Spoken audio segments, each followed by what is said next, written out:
আসসালামু আলাইকুম সুপ্রিয় ভিউয়ার্স।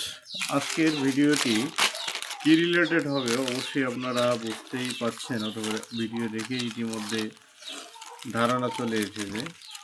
তো বর্তমান সময়ে কিন্তু সবচেয়ে জনপ্রিয় ব্যবসা হচ্ছে তেঁতুলের আচার বলেন, বড়ই আচার বলেন, যে কোনো চাটনি বলেন। তো গ্রামে গঞ্জে কিংবা শহরে সব জায়গাতেই যে ব্যবসাটি ভালো চলে সেটি হচ্ছে তেঁতুলের চাটনির ব্যবসা। তো চাইলে কিন্তু আপনিও এই ব্যবসাটি করে, অর্থাৎ আপনার যে ব্যবসা রয়েছে সেই ব্যবসাগুলো সামনের দিকে এগিয়ে নিয়ে যেতে পারবেন, এবং আপনি এই ব্যবসাগুলো করে বেকারত্ব দূর করতে পারবেন। তো আমি মূলত এরকম রিলেটেড ভিডিওগুলো আপনাদেরকে দেখাই না। আজকে এই ব্যতিক্রমধর্মী ভিডিওটি করার জন্য প্রস্তুতি নিয়েছি, যে আপনারা যাতে করে বুঝতে পারেন যে এই প্রোডাক্টগুলো কিভাবে প্রোডাকশন অথবা কিভাবে মার্কেটিং করা হয়ে থাকে।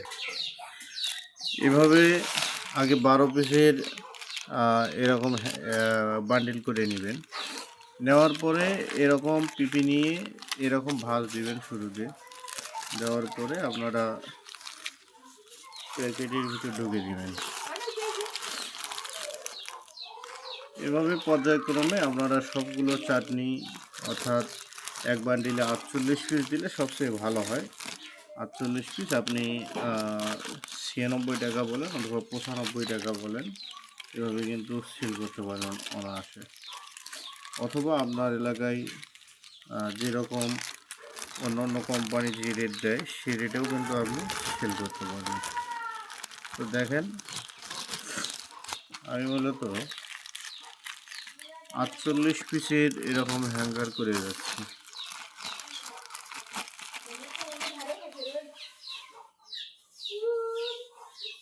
এই তো এভাবে হয়ে গেল 48 পিসের একটি হ্যাঙ্গার। এভাবে আপনি পর্যায়ক্রমে আপনার যে বাকি মালগুলো রয়েছে সেভাবে সঠিক রূপে করে নেবেন। তো আমাদের ভিডিওটি আপনাদের কেমন লাগে, অথবা আমাদের চ্যানেলে আরও ভিডিও আপলোড করা হয়েছে, সেই ভিডিওগুলো আপনাদের যদি ভালো লেগে থাকে তাহলে অবশ্যই আমাদের চ্যানেলটি সাবস্ক্রাইব করবেন, যাতে করে আপনারা সম্পূর্ণ রেসিপি এবং সম্পূর্ণ ধারণাগুলো অর্জন করতে পারেন।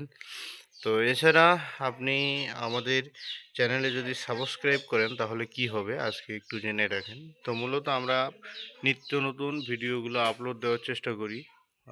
আপডেট মাল অথবা নতুন নতুন প্রোডাক্ট কীভাবে প্রোডাকশন করবেন, কিভাবে তৈরি করবেন, তো এ রিলেটেড ভিডিও কিন্তু আমরা আপলোড দিয়ে যাই। তো যদি সাবস্ক্রাইব করে রাখেন তাহলে যে কোনো টাইমে আমার হাজারো ভিডিওর মধ্য হতে যে কোনো একটি ভিডিও আপনাদের ভালো লাগবে, অথবা আপনারা সেই ভিডিও থেকে উপকৃত হতে পারবেন।